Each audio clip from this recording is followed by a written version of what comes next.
Hey, welcome, ladies and gentlemen. Hope you guys are having a great day so far. We're here for the CTL replay cast. I'm your caster Snoopy, and I'm joined by my co-caster Gorgonoth. How's it going, everybody? Today we're going to be doing week number 3 of the CTL. So this was a match versus JaMiT. So this was a really fun week for us. We had a really tightly contested all the way around, and it's pretty exciting to see how good everybody did. Yeah, so we shall start, I guess, with the first game. And the first game will be the not the gold set. I guess it changed now. It's the 3,234 or something. No, 3,242 or something. I forgot. Yeah. MMR or below. So that's why Juho, you can see, has a platinum border there, but he's still able to play. Yeah, so it's basically the Plat 2 is the upper limit of the set. So he's right at the top there, so he has a really good advantage against most of the players in this slot. And coming into this week, he had a 2-1 record, I believe. Juho? Oh, no. He was 1-1. Oh. Let me see, actually. In the meantime, thank you for the follow, Skips. I appreciate it. Climbing up on that follower count, so hopefully we can get to 900 followers soon. But anyhow, let's go ahead and introduce our players here. At the bottom left, we have our pink Terran representing a JaMiT. It is Russell. And in the top, we have the red Zerg for Psionic Aftermath, Druho.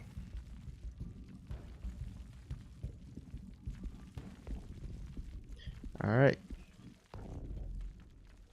So we're gonna have a not PVZ, ZVT on this map. It's gonna be on Acid Plant. Oh no, not Acid Plant. I'm 16-bit. Yeah, 16-bit.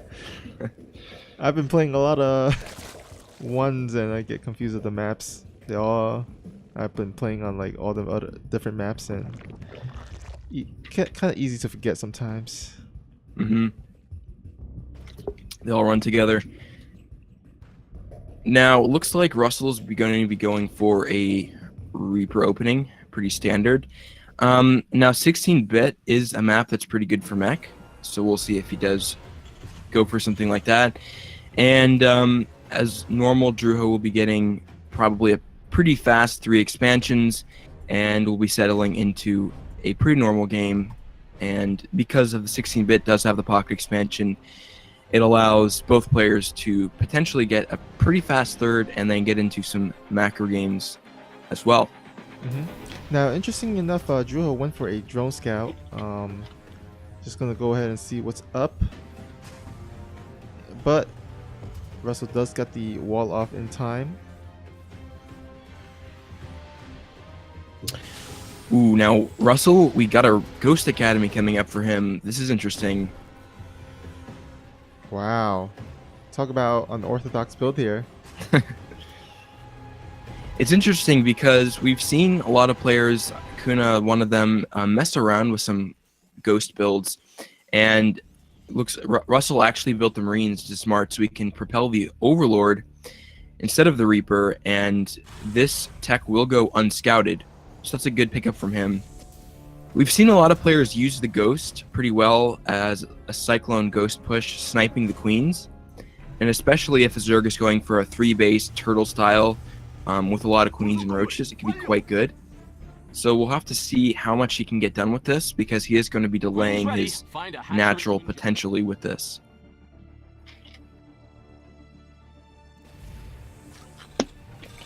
Alright, so the reactor on the factory, but I'm expecting that to be swapped out with the starport, maybe?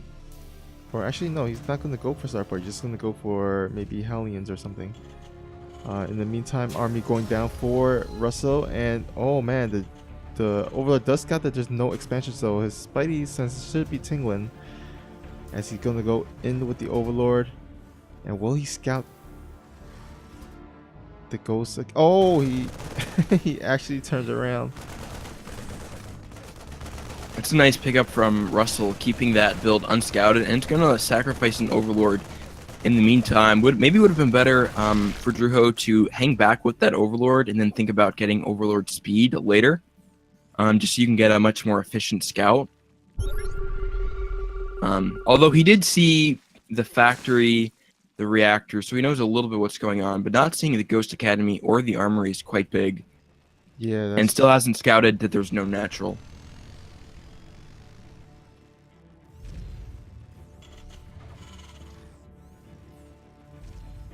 this is a really interesting build. I'm actually wondering why he went for this, but if he can catch the Zerg off guard, I think this could actually turn out really well for him. But Druho going for a third base before the Terran is even getting a second base here. Now this starport is a little late, I think, and it's gonna hit a little bit. Yeah, the timing just seems a little weird, I think. I've seen Kunamatata, who is a member of our clan, do this build, but it hits, I think, a little bit faster than this. Yeah, I think this is not super optimized. Looks like he will have quite a few Hellbats and Ghost Snipes. So, and Druho doesn't have a ton. He has Bane Nest on the way. Bane Nest is finished, and Roach as well. So if he's able to get out quite a number of Roaches and Banelings, he might be able to defend this easily. And now we see the Overlord from Druho did not quite see the Ghosts, so these Ghosts are still unscouted. And dealing with the Cloak, does he have Cloaking upgrade? No, he does not. Oh, but he does have the Hellbat, and they're coming in, and he only has a few lings here. This can actually potentially snowball really quickly, as there's not much units on for Druho. He's got 22 lings being made in production. Baneling's trying to be more, but oh man, gets killed by the Hellbats. Yeah, the Lings not getting much done. There's still a bunch of Ghosts with so much energy left. They can snipe Queens for days, and it looks like Druho is just gonna GG.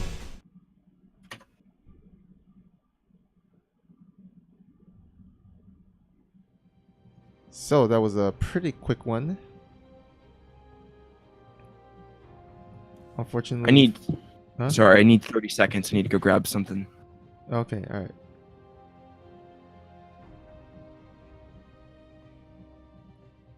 All right, yeah. So basically, catching the Zerg off guard with that Hellbat and Ghost, and that can really, yeah, that's really a powerful build there. Seeing, you know, GMs and pros do it, although probably better optimized by the pros, but nonetheless still effective. And JaMiT will take the 1-0 lead so far. Now, of course, this is the best of 7. So, first team to get to 4 wins will win the series, or win the week rather.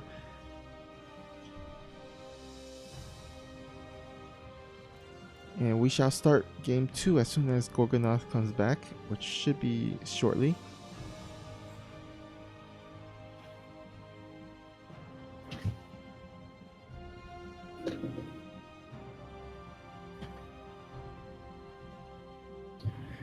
Alright, I'm back. Alright. Alright, so one of the questions in the chat is, how come we don't see the Ghost Hellbat cheese as often as the other cheeses? I don't know. Do you have any thoughts on that? Well, I think if it gets scouted, then the Zerg can react quite well. So it's really dependent on, you know, if you can keep that hidden. But I do think that it is kind of a niche build where we don't see it as much, just because I think people aren't quite comfortable with it. You have to master it, and it takes a little bit of micro skill with the Ghosts, especially if the Zerg player's on top of it. So I think it's a pretty micro intensive and scouting dependent all-in cheese. So that's why I think we maybe don't see it as much as some other ones. I see. All right. Here, spawning at the bottom right, we have our red Terran. Representing JaMiT, he is Tion. And in the top for Sonic Aftermath, we have the Blue Zerg Ariok.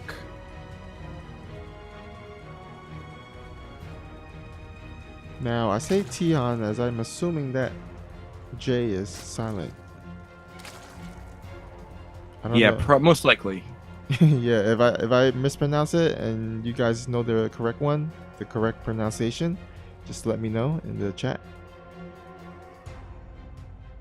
In the meantime, we are playing on Redshift, so there's always that factor of the gold base, which Ariach is actually going to go ahead and take that.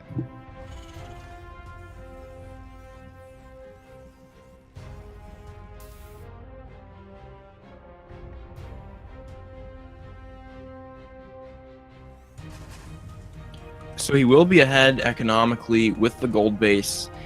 And one of the things about this game, though, is that the third is quite hard to take for both players. You've got such a wide wall there that it's really hard to establish a good defense there. So he's going for the gold base first, which is pretty standard, and he will get a economy boost from that. But beyond that stage, I think it's hard for people on Redshift to really go into the late game, just because it is so difficult to secure additional bases. Mm-hmm. Oh my god, actually, I'm wondering, are we actually going to see the same build here? It's looking very similar here. Now, they're Tihan and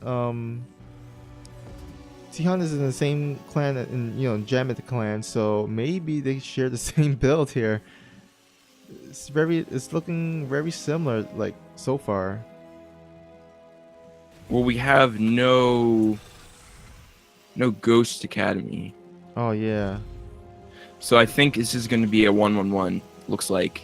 Okay. I was about to say, because you know how in like in Green Wing the clan that Generic. generic Green Wings, they they have the like SOS and like I think Hero Classic. Yeah, they sometimes they share the same builds or do the same builds because they're in the same clan. Yeah, I definitely could see that happening. I think a lot of our players too. We teach them some builds, and then they can kind of. Yeah, I definitely see what you're saying. But he's going for a 1-1-1 build, which is still a little bit aggressive. But okay, now we see something weird. He's getting a fusion core. So, oh my some god, fast BCs. What are we seeing here? Wow, these JaMiT Terrans are so cheesy. They're both they certainly have their unorthodox builds. So we'll see if this one works as good. Oh wait, actually, you know what? I like this little setup, the supply wall here.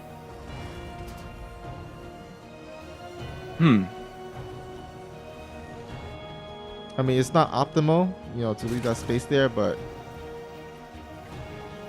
I still like it. In terms of aesthetically, it looks kind of nice. That's true.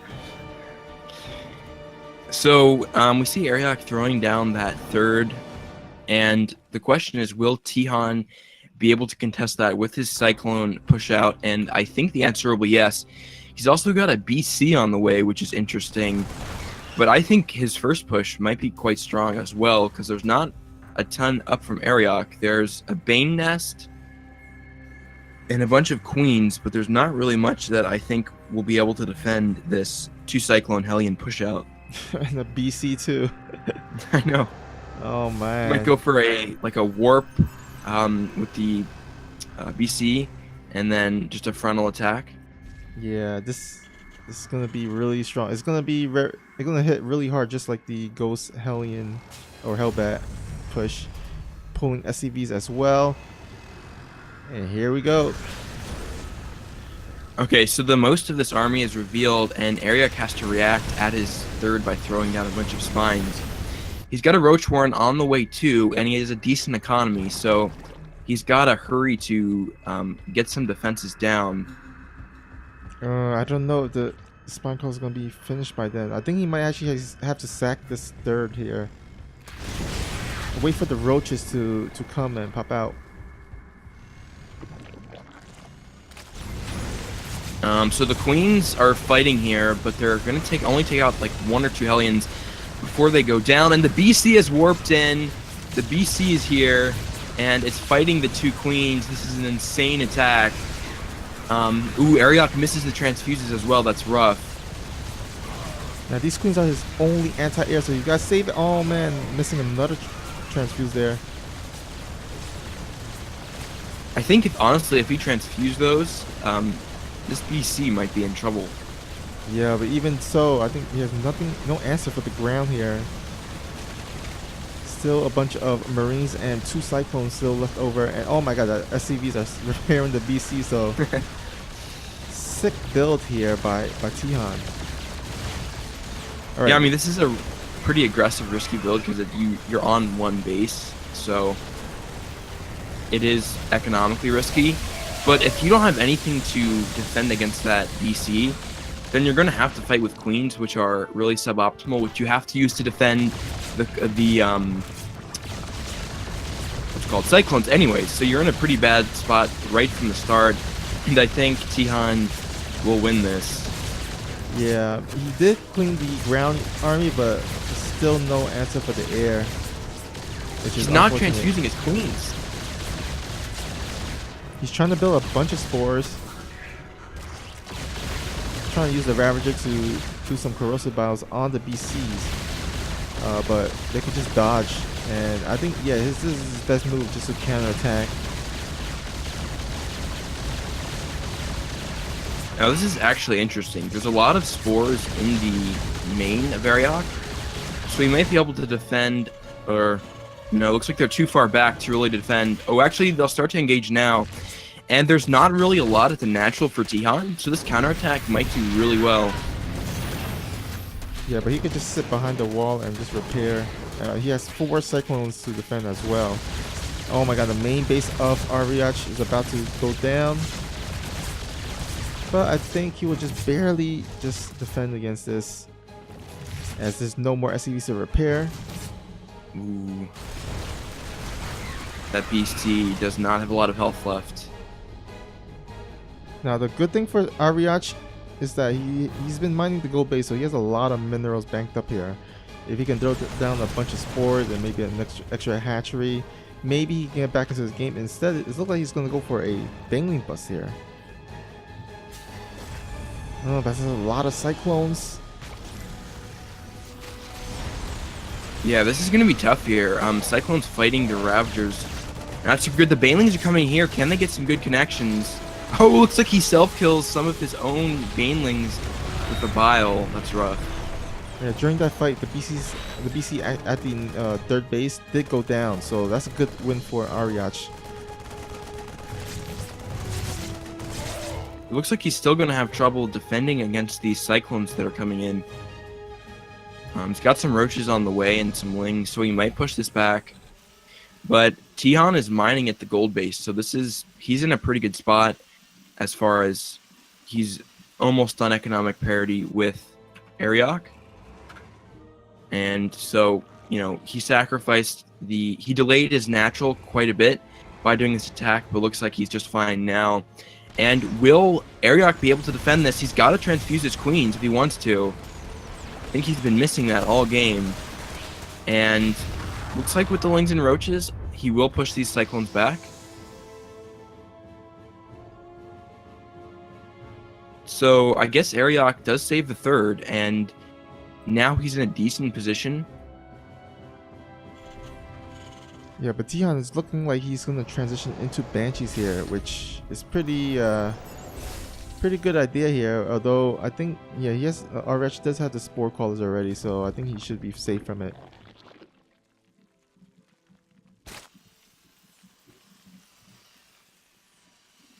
Now he's actually getting the energy for the battle cruisers, I think, afterwards, right?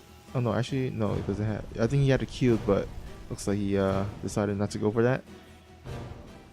I think getting any more battle cruisers would be a mistake at this point. He's going into some banshees, which could be quite nice, although there's plenty of spores at all these bases, so I think he'll be just fine. And after a crazy start, I think all of a sudden, I think Ariach might be in a pretty good position here. He did get the gold like way earlier, and is actually almost mining out there, so he might needs to expand a little bit more. Pretty funny how the mineral opens up so the queen just actually walks through. Yeah. So the Ling's coming in here. The minerals are not quite done, are not quite mined through for Tihan. But with the Ravagers, it looks like he might start shelling away at the gold base if he wants to, but instead he's going to just come down to the natural, or the third of Tihan, and might try some sort of a Bane bust, it looks like, if he goes for a big morph. Well, certainly he needs to morph in some Banelings like right now. Although I think he might actually catch these tanks off guard. Nice pickup by of the tanks. Yeah, that was an aggressive move out from Tion, and he didn't have enough time to reinforce the tanks that were there. The Cyclones are all going to have to come back, and I think he will push this back. But a nice pickup from Ariok all the same, getting all those tanks and quite a few buildings and SCVs as well. Oh, and here comes the Cloak Banshees. Now that attack started out really nicely, but I think it kind of actually turned really bad. He went all up the ramp with all his links to like a bunch of Cyclones and Hellions. Not the best idea. Kind of threw away a lot of units there, but still have his roaches still alive. But then he still needs to get the anti-air. The Banshees, he has no answer for the Banshees. Ravagers can do corrosive bile, but Banshees can always dodge that rather easily. Yeah, and Ariok's got a 4th down, so he's also mining out his gold. So this is another attack path that he's got to be worried about and get the creep spread up. So this game could get weird because both of the gold bases could eventually mine out, and then they've got a very short distance to attack each other with.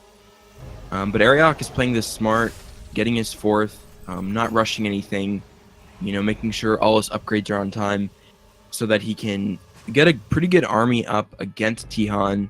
Getting those tanks was quite big for him, because if the tank count gets super high for Tihan, then he's got a really scary push out. I think he just pushed him back a good maybe minute or so. And the Cloak Banshees coming in, or going to run out of energy for Cloak, are probably going to get gunned down really quickly.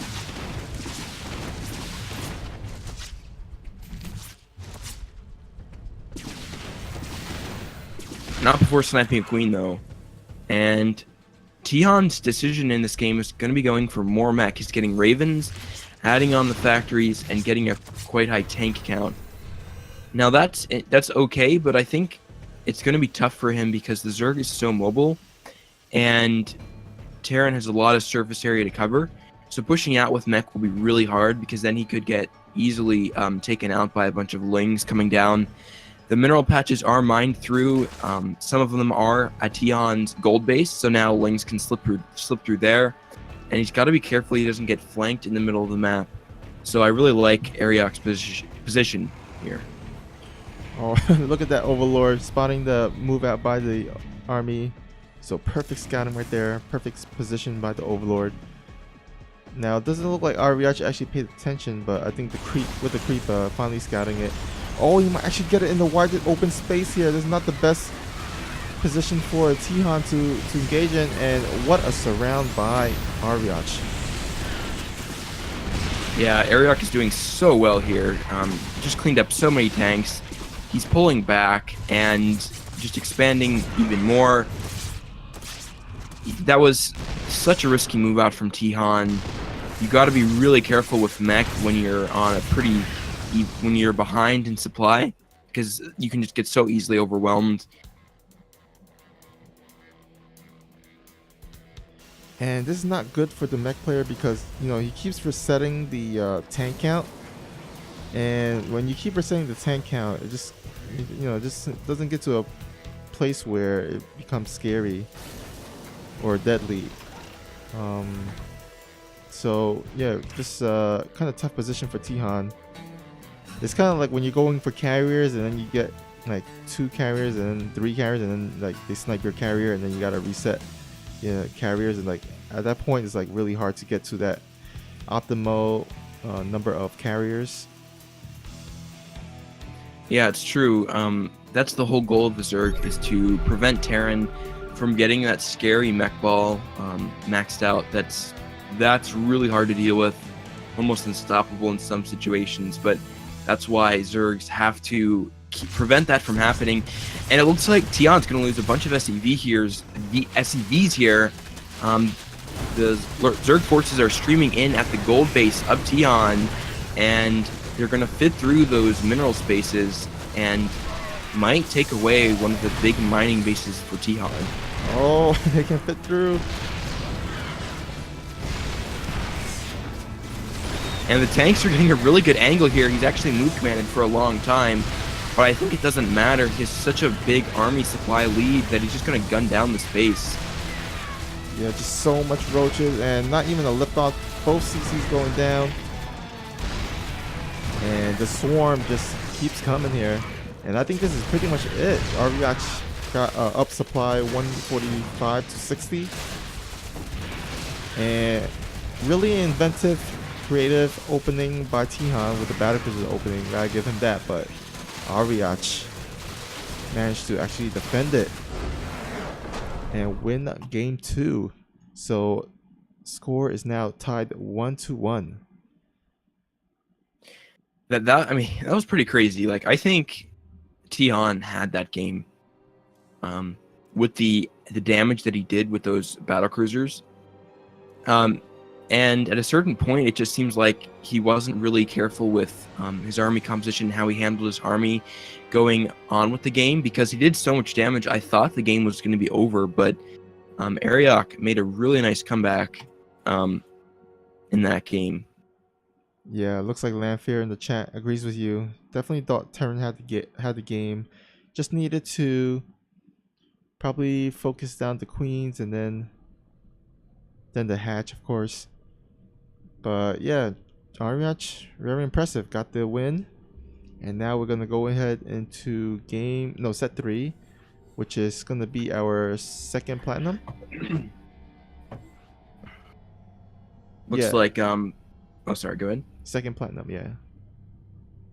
Baxter in the chat is asking who is casting. I am Gorgonoth, and Snoopy I'm your co-caster this time.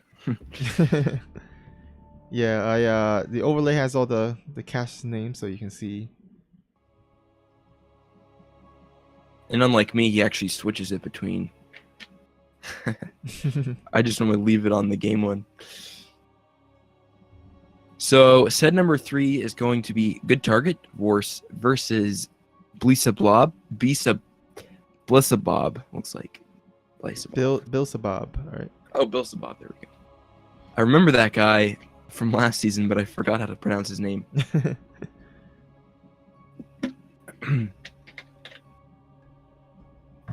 All right, it's going to be on Acid Plant.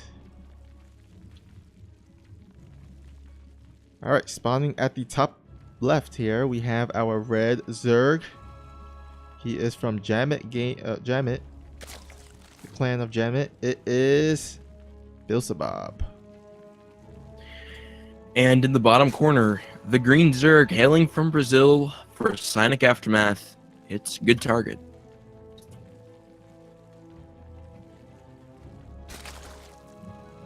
Now, it looks Good Target is one of the members that's been with us, Psionic Aftermath, for a very long time. Oh yeah. And in fact, she has her husband in the clan as well, which is I think is like pretty awesome to have a married couple to be, and then parents as well, to be still playing StarCraft. Mm-hmm. Yeah, that's really cool. And they have a son as well, I think. Hopefully, one day, maybe he will join us. In fact, yeah, they had a newborn just like a few months ago, too. Right, yeah, it's awesome. Yeah, like you said, I mean, they've been with us for such a long time. And been involved in quite a few CTL seasons. Yep, Good Target has been with us in the CTL for quite a few amount of seasons. She's one of our reliable platinum players, I think. Mm-hmm. But not reliable in the gas mining because there's 5, 6 now mining the gas. Might be a little bit of a mistake there. I'm not sure. Definitely doesn't want to oversaturate, especially since he's not even saturated on the mineral lines. So those workers kind of gonna have to get some punishment later on. Yeah, looks like the issue is she has a drone rally to there, so she's up to 7 drones there, and it looks like she's realizing it, and she'll probably adjust the rally. So that didn't go long. That didn't go on for too long, but the rally is still there, so she might still have drones going to that slot if she's not careful. Oh, it looks like Bilzebub kind of preparing for a big Ling attack here, as he's hiding a lot of Lings, making a lot of Lings in the production. The good thing for Good Target is she's getting a blind Baneling Nest and a Spine Crawler. So it looks like she kind of scouted Bilzebub beforehand and knows his playstyles maybe, because she kind of did this blindly without scout. Oh wait, actually, the Overlord Good Target at the natural scouts no drones, so that kind of give her an indicator that there is aggression coming. And will the defense hold up and be up in time? Both players have speed, and Good Target will have a Spine Crawler in the main. The one at the natural is a little bit away, but some Banes morphing as well. I think she'll be able to hold this fine at the ramp. If the Banes are going to pop, it can get some really nice hits off, and yeah, it looks like this will be defended perfectly. She could even cancel that Spine Crawler most likely. Ooh, gotta be careful with the Banelings here. Okay, better might go there, but yeah, I think she's still, yeah, she should be able to stabilize.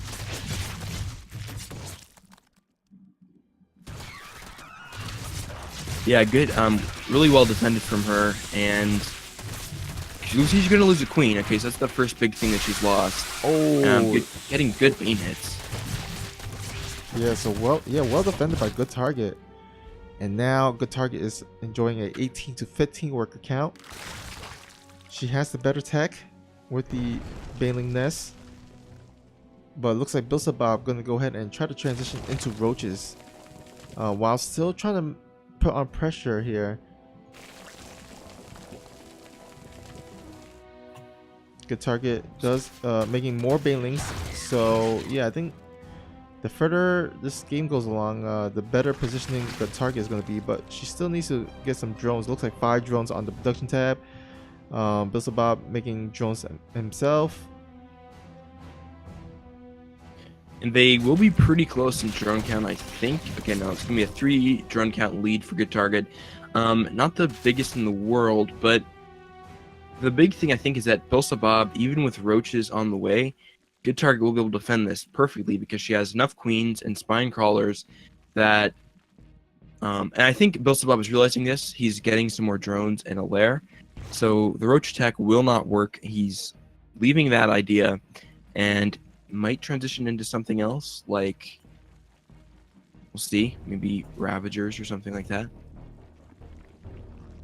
Into the later game, I'm gonna be droning up himself and defending as well. So I think even though Good Target defended that very well, not the end of the world. She's ahead in workers, but if Bilzebub can get away with droning up for a few cycles, then they will be a lot closer.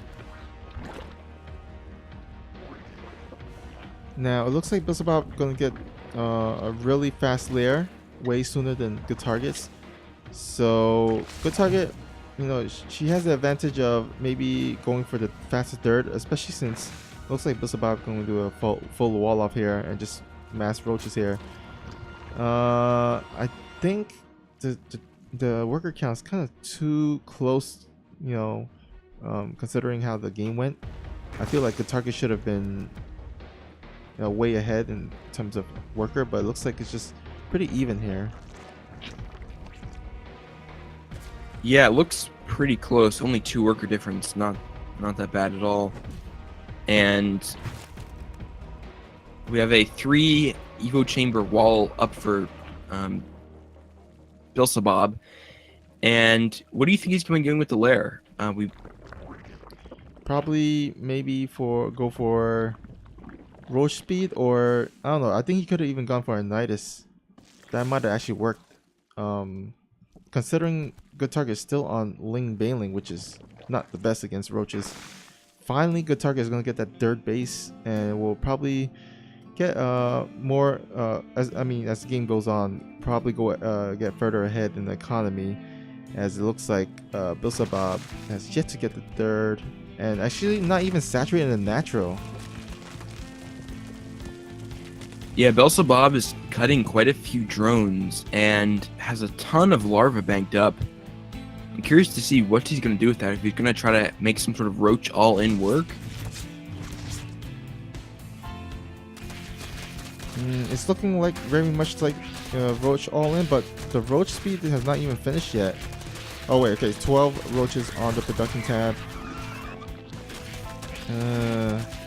This is going to be a tight save. Will he?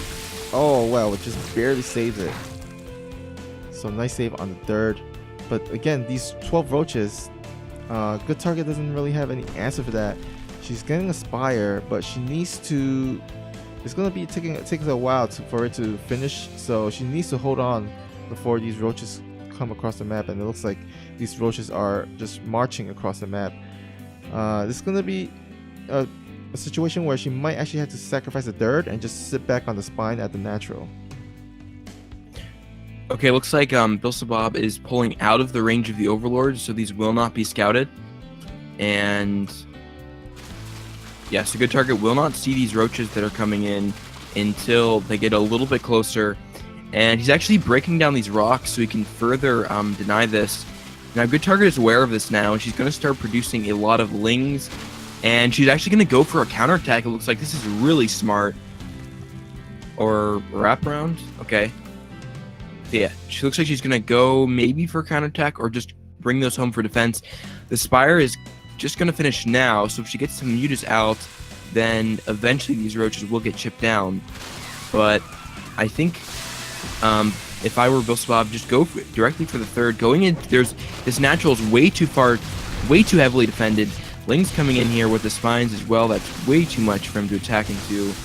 And now the force is going to get whittled down, and Bilsabob's going to have to deal with the muta switch.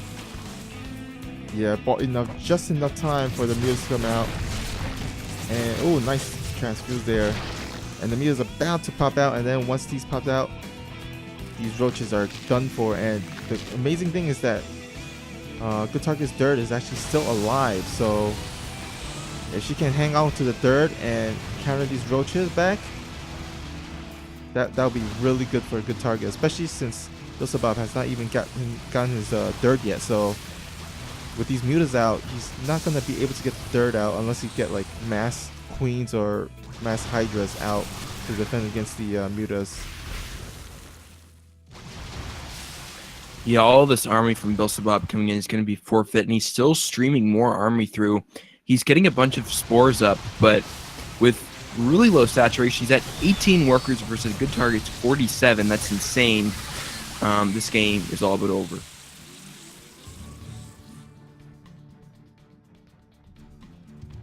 And at this point, good target, you can just drone up even.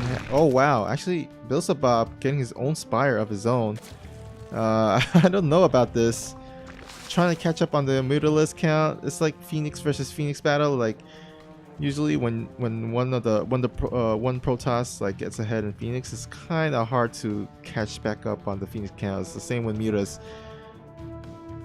Yeah, I don't think he's gonna be able to get anything done with this. The mutas can jump on a few of those spore crawlers, no problem. Pick them down 1-on-1. There's a GG once he sees all the mutas, and good target will take it. Nice defense by good target there. Gotta commend her on holding that, because yeah, that was a lot of lings in the beginning, so really well done there. And we are now off to our 4th set. Psionic Aftermath up 2-1. So both of our plat players doing really well. Ariok and good target.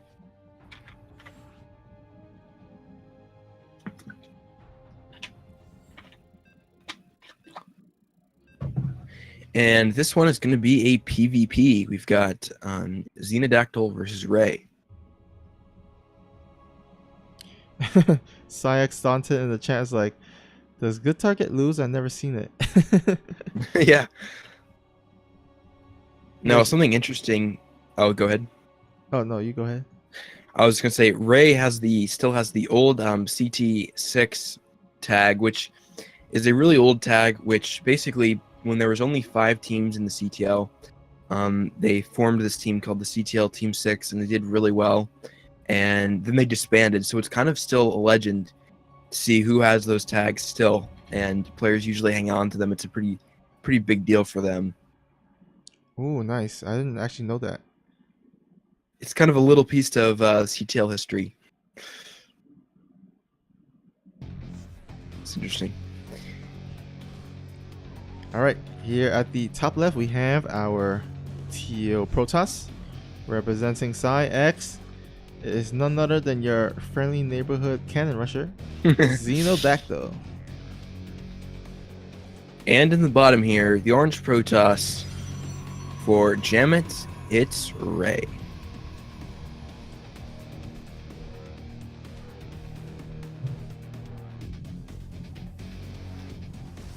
Do you know if Ray's a guy or a girl? I actually don't know that, no. Okay, because every time when someone's named Ray, I'm reminded of Ray from Star Wars. Oh, right, yeah. So I'm like, do I refer to Ray as a guy or a girl? I'm not sure. That's true. If somebody's from JaMiT in the chat, if they can help us out.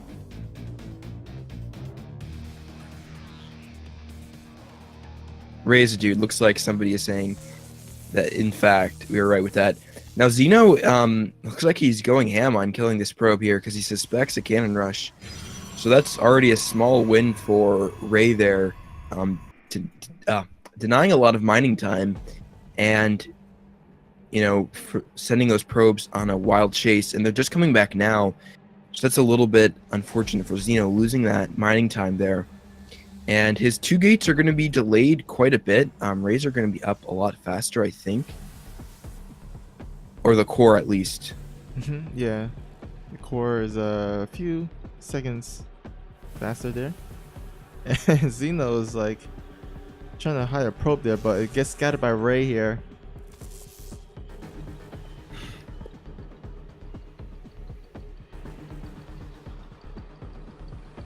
So in most PvPs that do not start with cannon rushes, we see that double gateway coming out.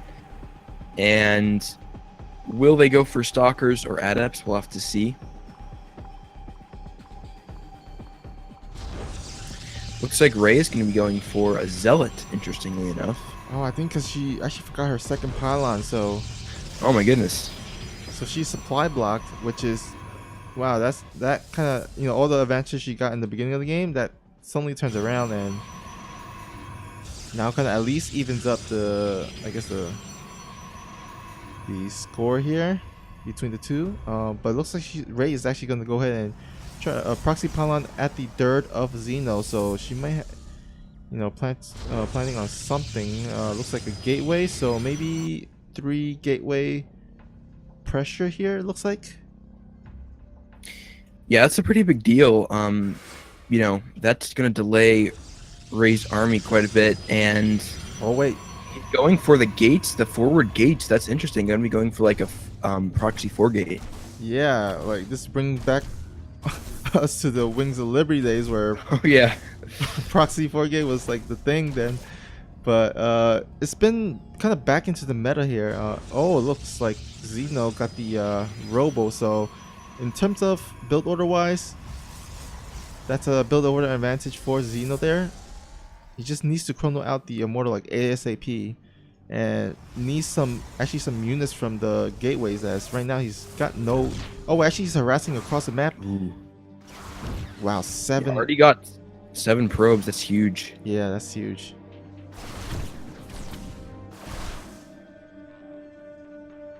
Finally, these adepts are going to be pushed out, but I think with how many gates he's going to have, Xeno could be in some trouble.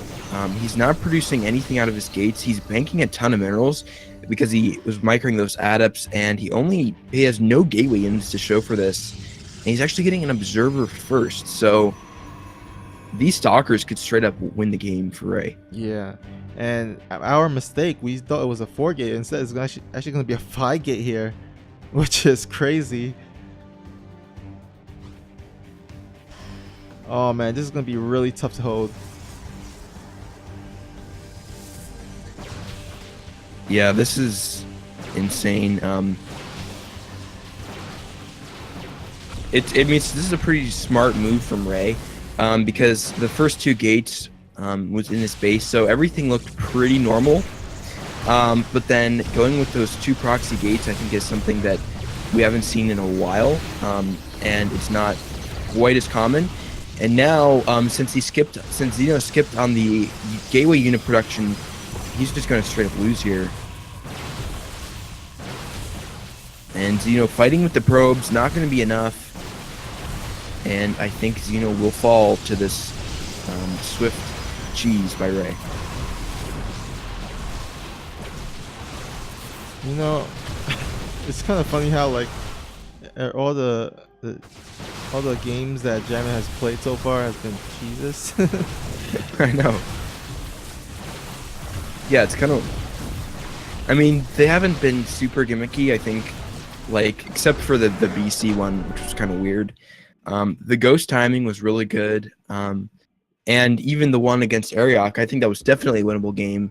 And then this one was super nice as well. So looks like JaMIT's getting a quite confident lineup in the platinum and diamond sets here to get some nice cheese in. Hey, if it's it's working so far. So I mean, 2-2, that's the score, right? Yep. Yeah, Mm-hmm. so it's 2-2. Yeah. And so we're gonna go ahead into our next diamond. I think this is the second diamond 2 and 3 slot before we get into our diamond 1 set as for the next game.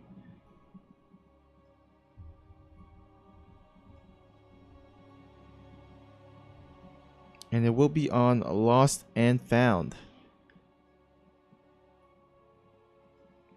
I think Xeno probably would have preferred to play on Lost and Found because cannon rushes on Lost and Found is like so much easier. Yeah, I mean, much better map mechanics. We'll see if Baxter can get something done with this. We haven't seen anything really cheesy from Baxter. I think he's been pretty much a straight up player. But he has played a lot of ZVZs though, so those have been kind of difficult to play. We'll see what he does here. But in the bottom corner here, on Lost and Found, we've got the yellow Zerg for JaMIT Banana Boy. And here at the top left, no, top right rather, it is the teal Zerg from PsiX. It is a Baxter. Now, Baxter is one of our officers as well as one of the leads for our Storm gaming team league. So he's trying to do his best to carry us far into the championship round, or at least championship contention.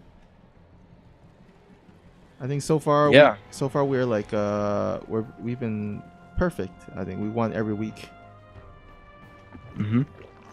Yeah, I think we have pretty high expectations for that league. Looking at that, I think we could easily go very far in that one. The competition, I don't think, was super scary, and we've got some really good people behind leading that. Baxter doing a great job. been putting a lot of work into this recently. I think he joined relatively recently, a few months ago, if I'm correct. Yeah. Joined the EU side, and it's been really cool. We've been getting our EU side has been bolstered by some really cool officers and new members. So I think not too long ago that was pretty much non-existent, and now we've got really up and coming EU side. So it's really cool, and it's thanks to people like Baxter putting in a lot of hard work. So props to them. Yeah, for sure. It's amazing. I guess the number of EU players we have compared to just a few months ago.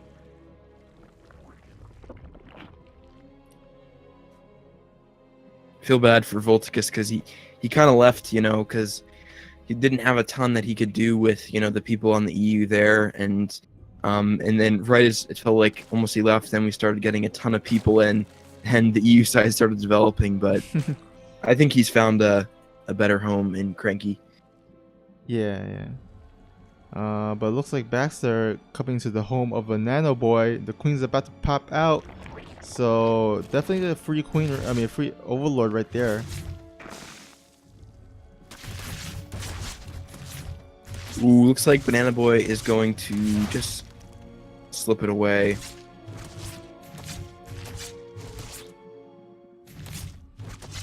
Oh, Baxter's as well is pretty dangerous.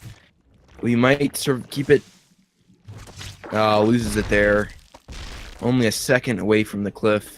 Oh, nice meta game there. Actually cancels the spine there. But I think also because he scouted the 2 Evo Chambers and Roach Warren, so he knows that there's not aggression coming. And actually it's gonna be a full wall off, so he's gonna actually go straight into lair.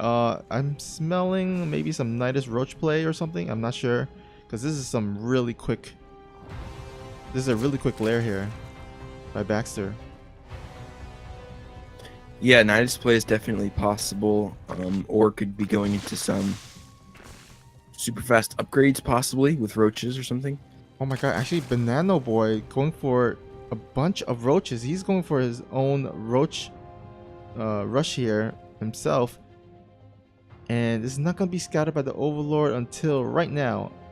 He's actually paying attention on the minimap.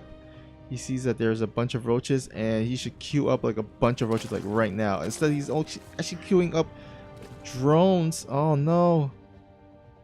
This okay, finally some roaches. Yeah, but it's might be too little, too late. He needs to get some spines down as well. Oh man, this is gonna be kind of tough here. There is 18 roaches to 0 to 2 roaches. Yeah, I think that's a really nice mind game from Banana Boy. He saw that the spine and maybe thought that Banana Boy was going a bit more defensively, going to drone up. And then Banana Boy just queues up a ton of roaches and comes in here and might just take this set very fast. Yeah, even swipes out the Roach Warren, so no more roaches for Baxter. So all he can make is lings, and he's going to go ahead and try to pull the boys to defend against this, but this is just so many roaches. 19 roaches to 8 roaches. Yeah, well played by Banana Boy here. Quick decision making and will close in the kill. And JaMiT will go up 3-2.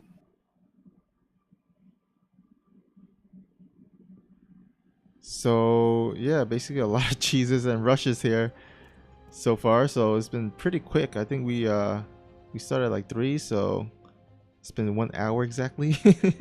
Yeah, only an hour in. Man, I'm a little bit out of it today. Woke up not feeling super great. Stayed up way too late. I guess it's just one of those days. Mm-hmm. Ooh, looks like an error. Oh.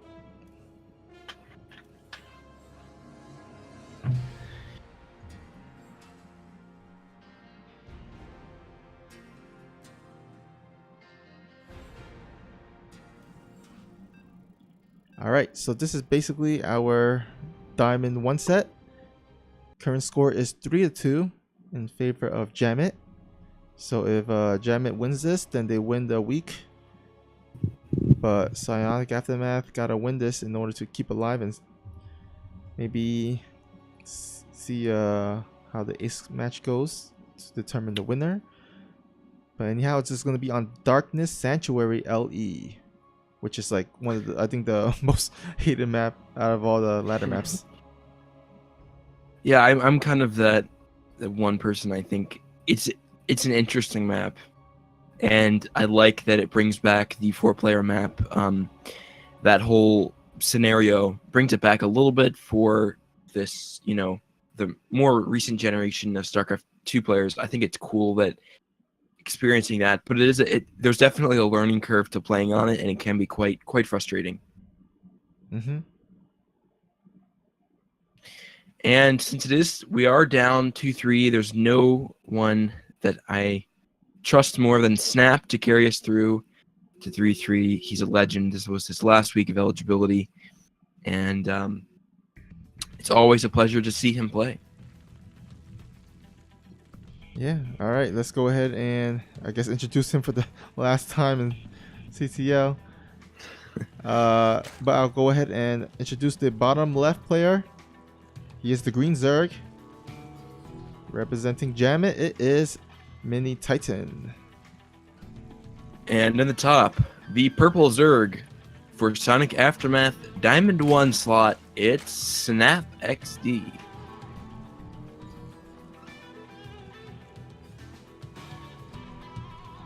All right, another ZVZ, but this time 4-player map. And looks like PsiX Daunted in the chat says he's actually faced Mini Titan a bunch of times before in like things like Proxy Tempest, and says that he's actually a pretty cheesy player, it seems. So we might actually see another cheese from the JaMiT side. But so far it's been working for them. They're up 3-2, so maybe they can close out the series here for them. But again, like you said, Snap XD is pretty good player, so yeah, and this is a map where you can play pretty economical, maybe get that third base, although they are horizontal from each other, so the rush distance is not quite as crazy long as if it were diagonal spawns. So they do have that lane going towards each other, but also they can start expanding away from each other towards the second main base, and then we can get quite a few bases that way. yeah. Now the two overlords in the middle did spot each other. That prompted Snap to redirect his first overlord, but it looks like Mini Titan took a little while there, so his overlord will be kind of slow to get over to the Snap's side. But in the meantime, we do have 4 Zerglings for both players and link speed, as well as Mini Titan throwing down the really fast Evo Chamber. So it looks like he's going to go rely based on mass Zerglings. That's kind of usually what you get when you go for fast Evo. You get the upgrade. And this is not a bad choice on this map, because this map is actually pretty large and a lot of spaces for Zerglings to run through in and out. Mm-hmm. Also does have the possibility to go for a link drop, but it looks like Mini Titan is going to lose an overlord here, most likely to this overlord from Snap. Snap really smart. He moved the queen as far as it could go, and then made the first attack, made the overlord auto move toward the direction of the base, and by that time it was too late to save it. So nice pickup from him, and that will supply block Mini Titan. Oh, that's huge, because Mini Titan was actually going for a mass ling attack with +1, I think, or no, he didn't even get the +1 yet. Now that +1 might come into play later on, because actually, Banelings takes 2 shots if you get a +1 armor, but it looks like he has not yet gotten that. So, and with the supply block, not as much lings, so big pick off, especially since Snap actually went for the really fast third. So if the fast third can survive, that's going to be huge for Snap.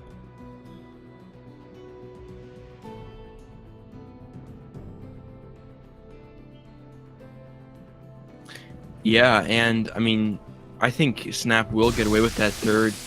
Still has not scouted it yet, although Snap took not one of the best engagements with Lings out of the map. But since he does have the Banes and Mini Titan doesn't, I think he'll be just fine defending this. Ooh. And Snap has an army supply lead anyways. Oh, not the best failing hits, but I think he just got so many Lings that it doesn't even matter. This is kind of a weird fight. Looks like Mini Titan split up his Lings and they just got massacred there. And now it looks like Snap is the one who's going to be putting on some pressure with a Ling Flood, although the defensive Lings from Mini Titan might be okay. Although it looks like Snap is diving on the Queens and the Transfuses are there, but is still going to get one, maybe two. And yep, the second Queen falls, so nice pickup for Snap. Yeah, I faced Snap Zerg as Zerg myself, and his Ling Baneling control is just so good.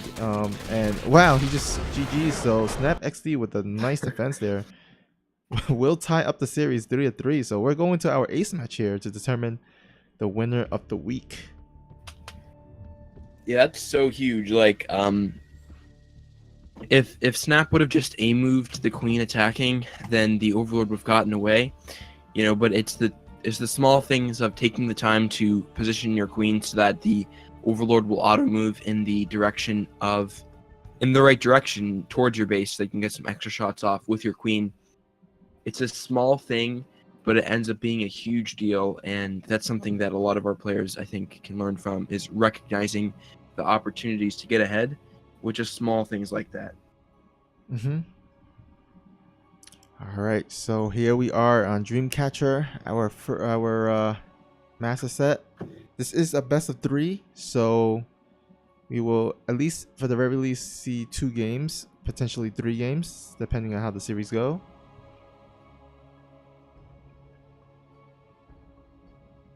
Blitzed is their captain. I think if he's watching this, congratulations on the hard-fought series. And hope to see JaMiT again. We may see them again in the playoffs. We'll have to see. They're a pretty solid team. Yeah. All right, here at the 5 o'clock position, we have our purple Zerg representing PsiX. It is Sigil. And in the top for JaMiT, it's the captain Blitzed as the orange Protoss. Something that's pretty cool is that the JaMiT team kind of had a sort of a Cinderella story. They came from last, I don't know if they're exactly last, but they didn't do too well last season for sure. And then this season they came in with a totally different mindset, and they're doing really good. And they're near the top of the power rankings. And it's really cool to see them, how far they've progressed. And I think they'll continue to do super well in the CTL with they have really focused players and leaders. It's pretty cool to see them come from last season to being really powerful this season. Yeah, I think a while back they were pretty new, I think, and they didn't have a strong roster, but I think over time they built a pretty strong roster, a really solid one, and yeah, it looks like they've been doing really well in the CTL season so far. Now, Blitz went for a Gate and Forge, which is interesting. Yeah, he's got a no hatchery. Now that was a reaction by Sigil because his probe was blocking his hatchery, so he went for the pool and then gas. And I think that kind of made Blitz feel like he was getting rushed, but instead it's actually going to be just a slightly faster pool, but normal opening for Sigil just to go for a second hatchery, and probably will play macro after that. And that's already paid itself because it looks like a lot of defense for Blitz. Without the Nexus has not yet been thrown down, and Forge with the cannon for there's no rush coming for Sigil. He's like, he doesn't really have Lings on the way. He just got a bunch of drones and queens, Ling speed as well. So just based on build order win, Sigil I think comes out ahead there. Yeah, for sure. I mean, that's an extra 300 minerals or something like that, and a delayed timing of Nexus. That's a pretty big deal for Sigil to make that, and now Sigil has the option to maybe go for a faster third if he wants to, because he won't be able to get much done with the Lings, most likely because of the cannon there, and Blitz skate units are on time. So I think it would be wise for him to expand here pretty soon. You know, I wouldn't even mind him just taking the gold there, because this map actually has 2 gold bases, so sometimes you see, you know, ninja bases there by the Zerg. Oh right, gold. Yeah, at the top right, there's like 2. Oh right. Yeah, there's 2 gold bases there. In the meantime, Blitz gonna send his first adept. He's gonna go ahead and try to scout what's up. Interesting enough, there's still no dirt base by Sigil, which is odd here. So the adept shades in and sees not much here. And Sigil still doesn't have any tech structures. Okay, there's a layer coming that's interesting. And it looks like Blitz is going for Stargate. And Sigil, I believe, scouted that. Yeah, scouted the Stargate, so he knows that that's coming. He's going to be able to have time to get spores down. And finally, we have a third coming down for Sigil, but I'm not really sure what his game plan is with the lair. Oh, Twilight Council on the way for Blitz, so I'm just looking like the Phoenix into Adept, maybe, it seems. I'm expecting Glaive Adepts coming from that Twilight Council. As he has a bunch of Adepts. He's morphing a bunch of... Oh wait, actually he just morphed in Zealots. Huh. I guess we shall see in just a sec. Twilight Council just finished, and oh, charge, there it goes. But it looks like Sigil scouted just in time with the Overlord, so maybe, yeah, he's getting fast Hydras, which is pretty good. Yeah, a lot of Hydras this early especially against Phoenixes too, is a pretty good call. And the third's up late, but you know it's up, and now we can start droning behind all those Hydras coming out. So I think Sigil's still in a pretty good position.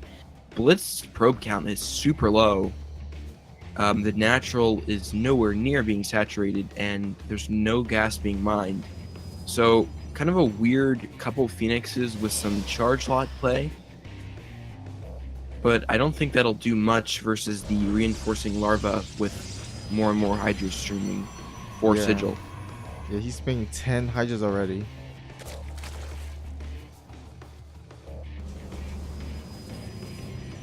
Thing is that that I would like to see Sigil do is actually connect the creep from the second to third base. He's finally throwing down some creep tumor. That's gonna definitely help in terms of defending, in terms of reinforcing the Hydras.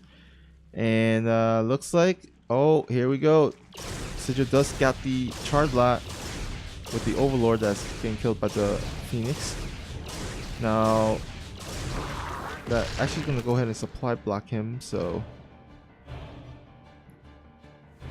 Yeah, it's actually a pretty big supply block. So these reinforcing larvae are going to be quite late for Sigil, and that's a pretty big deal. Sigil's got to get his defense in now, although I think there's enough Hydras to clean these Zealots up, no problem.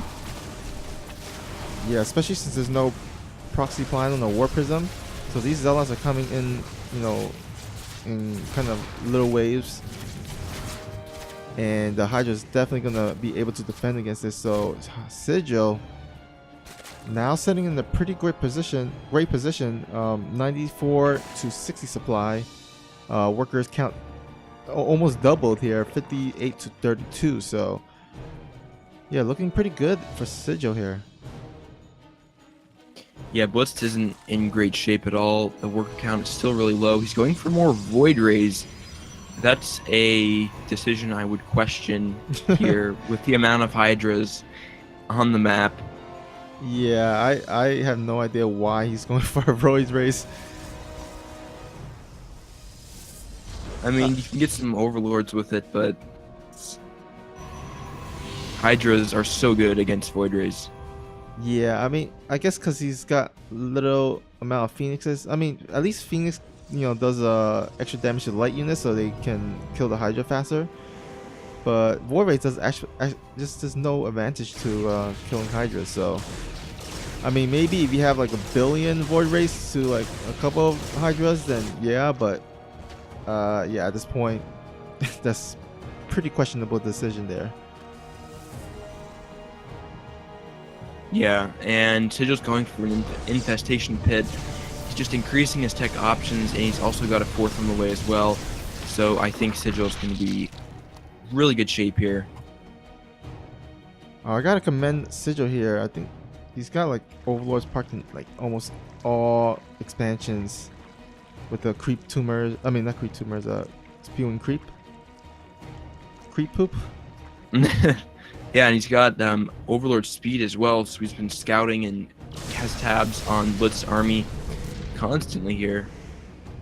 Yeah, he does scout that the dirt is being thrown down, so that actually prompts him to make a bunch of units, so that by the time the dirt just finishes, he can go ahead and kill it. Oh wait, wait, there's a little bit of lag there. Okay, never mind. I think it's good now. But anyhow, yeah, once the dirt is just like about to be done, that's when he attacks, and he can't get any mining off that dirt, and he just kills it. Looks like Storm will be done by the time the attack finishes. So if he can land some really nice storm, some money storm, he might be able to even out the game. But he only has like 3 Templars, so it's gonna be kind of difficult.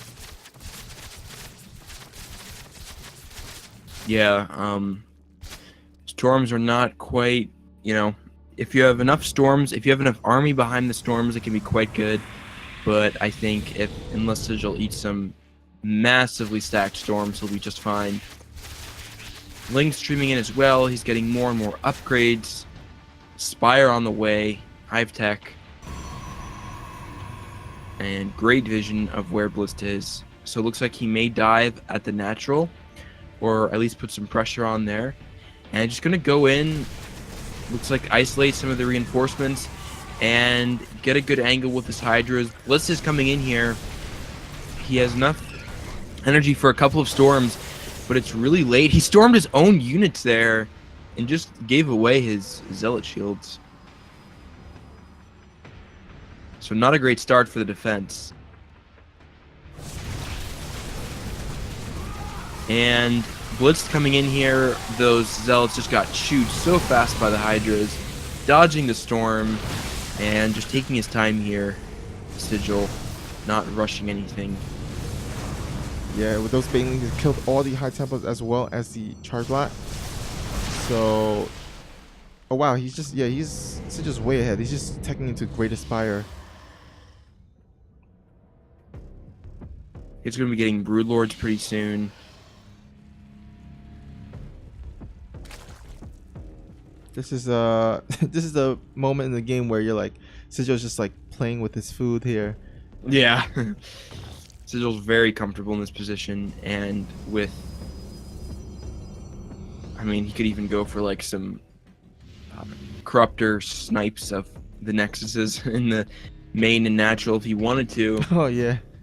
Oh man, that's so annoying to deal with as a Protoss. But instead, he's just looked like he's gonna go ahead and morph into Broodlords. Now, I guess the Forged Void Rays, I guess they can do something to the Broodlords, but there's a lot of Hydras and Corruptors, so it's gonna be really tough here once the Broodlord hits.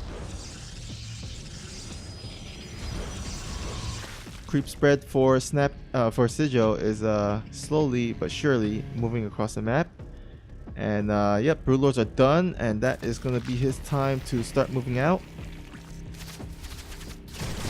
Blitz is only at 65 army supply to Sigil's 125.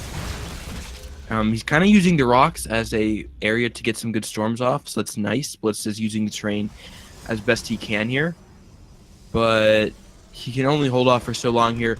Broodlords are such a smart choice here because now the Broodlords can kind of abuse the cliffs, and the only thing he has to worry about is these Void Rays, and the Hydras on the Void Rays looks like they're connecting here. But the Broodlords are just slowly chipping away at all this ground force, and it's so hard to deal with these Broodlords from behind this cliff. It's so difficult. He's attacking at a great angle, and I think this will be it for Blitz. Yeah, the Broodlords were actually exposed for the Void Rays to kill, but Void Rays went attacking the Hydras instead, and Sigil takes a really easy game 1 there.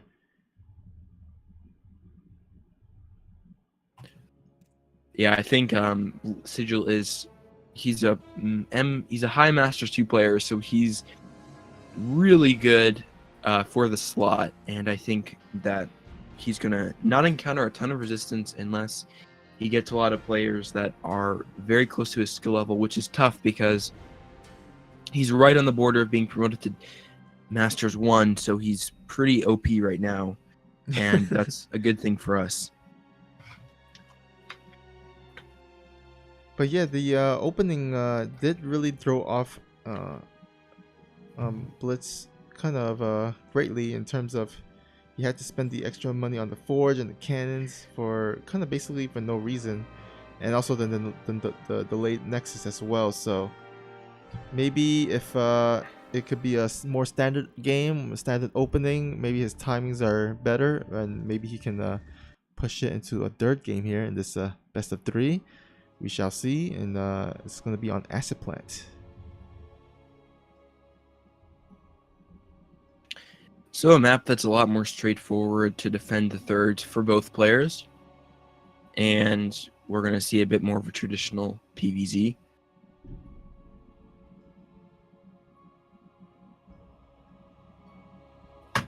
Now, I believe this is Losers Picks, the map, so Blitz was the one that actually chose Acid Plant, so maybe he has something up his sleeve or something, but I think generally Acid Plant is a pretty good map for Zerg. Mm-hmm. Yeah, it's true. Zerg has a lot of options if they want to go for something like Nidus or drops. They've got a lot of airspace for that. They've got an easily defendable third, and I think it's a pretty good map for Zergs all around. So we'll see if Blitz can make something happen on this map. Looks like we're getting some lag here. Hopefully it's not too bad. And we have at the bottom right, we have our orange Protoss from Team JaMiT. It is Blitz. And then top, we have the purple Zerg for Sonic Aftermath. It's Sigil.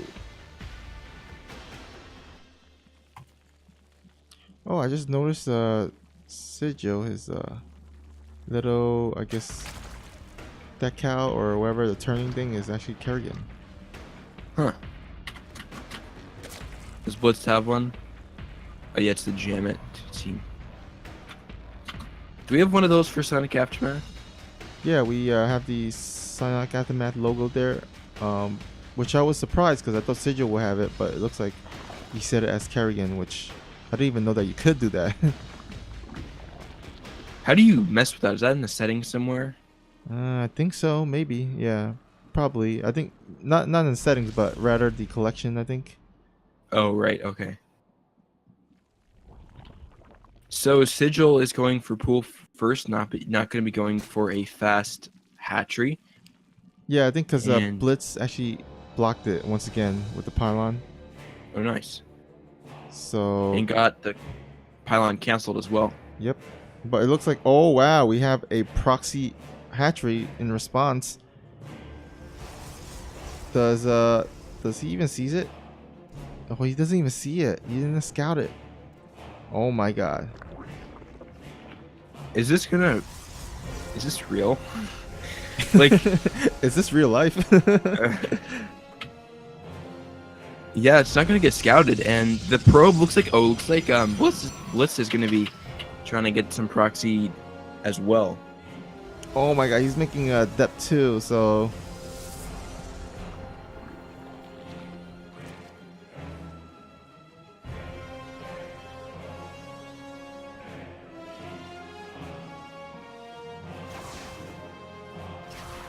yeah, Adept is gonna takes forever to actually kill a hatchery, so I don't see him getting this Nexus anytime soon. And now, is Sigil going to be able to get something done with this? He's getting some links morphed, but is he going to really be able to defend this with the extra depths coming out? I'm wondering. I think in response, he's going to go ahead and try to proxy a gateway. Maybe get some attack across the map, but it looks like the fight will probably stay on this side of the map. And oh man, does not want to get the depths blocked here. He's going to lose that pylon. Now, that was an extra pylon for Blitzed, but that's still a nice pickup.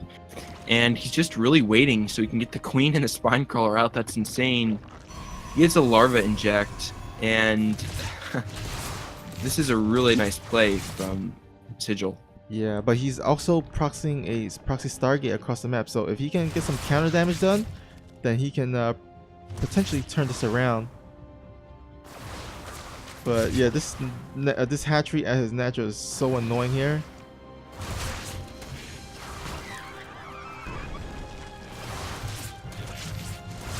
And the Spine Crawler is burrowing in view of the ramp, but there's quite a few adepts, and they might get this Queen. Sigil's not careful. He needs to defend this. Spine Crawler is up. Now he's losing adepts, and he's going to pull back, although I think he could have just gone all in there. Now the decision, he's walking around. He's going to lose a lot of adepts. Oh, he needs to focus fire the thing on the weakened adepts. Okay, there we go. Saves the spine as well. Now the second one is burrowing a little bit late, and this is a tough defense from him. He's losing some probes here though. Both spines are going to finish burrowing, and now these adepts are going to start dying a lot faster. There's 2 spines and a Queen, and there's more Zerglings on the way. This is insane. Gets one of the spines, but yeah, and now that spine can start chipping away. Oh man, but it's already done a lot of damage already, because again, he sacrificed some probes, and now it's 35 workers in 19, and he still has not yet cleaned up this hatchery at the natural, and he still has not taken oh, actually he's getting a ninja expand here, so at least he's got his second base, but he still needs to clean this up.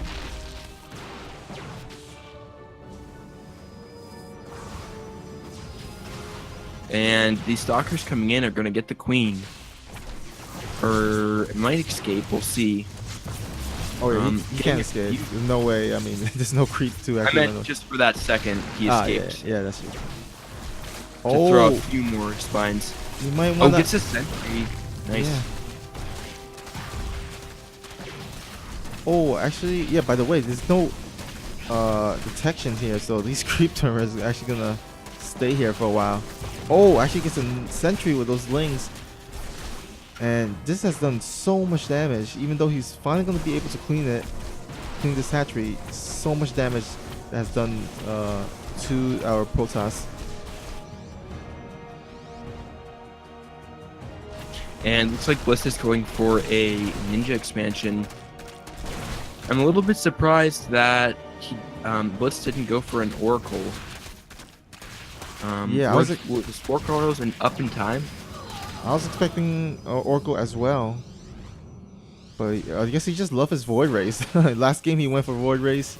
This game he went for Void Rays. So I guess Void Rays is his sweet butter unit. Yeah. And finally some Oracles being done, but I think it's too late. There's enough spores up.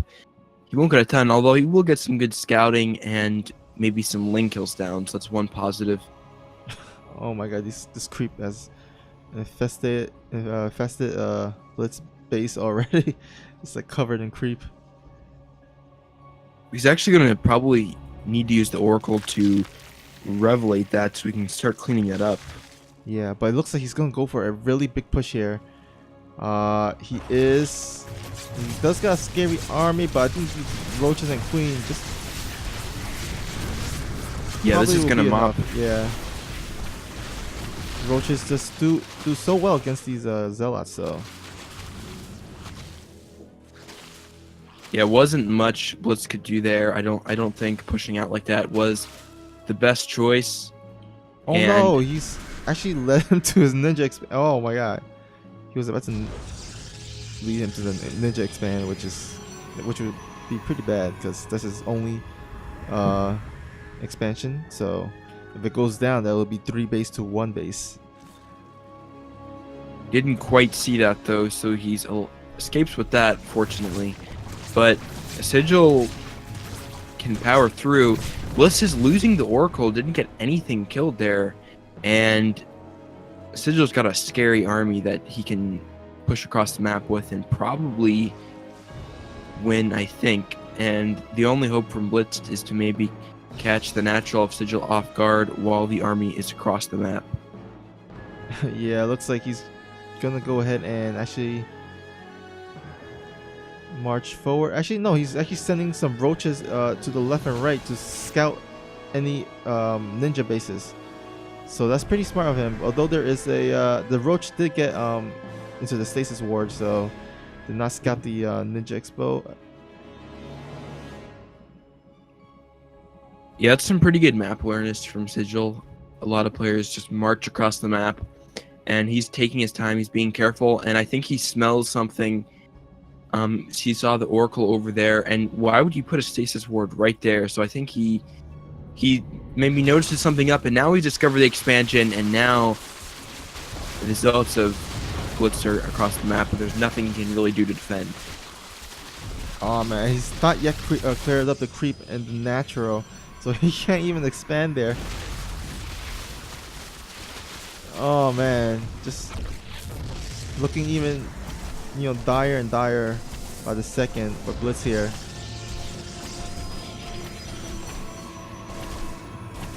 Yeah, I don't see him getting this natural anytime soon. Even the cannons are not in range of like all the creep tumors, so. It's so funny that this creep took off and he can't build anything in his main. It's insane. And now Sigil, yeah, Sigil wins game 2 and will win this best of 3 and wins the set. So Psionic Aftermath squeaking a 4-3 win this week. Yep, and we also got a +2 map score for this since Sigil won 2-0. So we got in map score a 5-3 win. So that's nice. And yeah, we're gaining some ground definitely in the standings. This was a huge win for us. We needed this if we were going to stay in the contest for playoffs, and we're doing pretty good this week. So I think we're in pretty good shape. Yeah, hopefully we can get this weekend. The rest of the weeks, there's only 7 weeks, so each week actually matters a lot. So definitely want to rack up the wins, get into the playoffs. Yeah, there's not too many chances. We only got 1 week against each team, and we're playing D-Life this week. So if you're watching this, be sure to cheer our players on. And thanks to everybody who's playing this week who played. Also want to say well played to JaMiT. You guys did really well, and we probably will meet again. Yep. So I hope you guys enjoy the cast. Hope you guys enjoy the games as well. And we'll see you guys for next week for week 4. So have a great day. And yeah, we'll see you guys next time.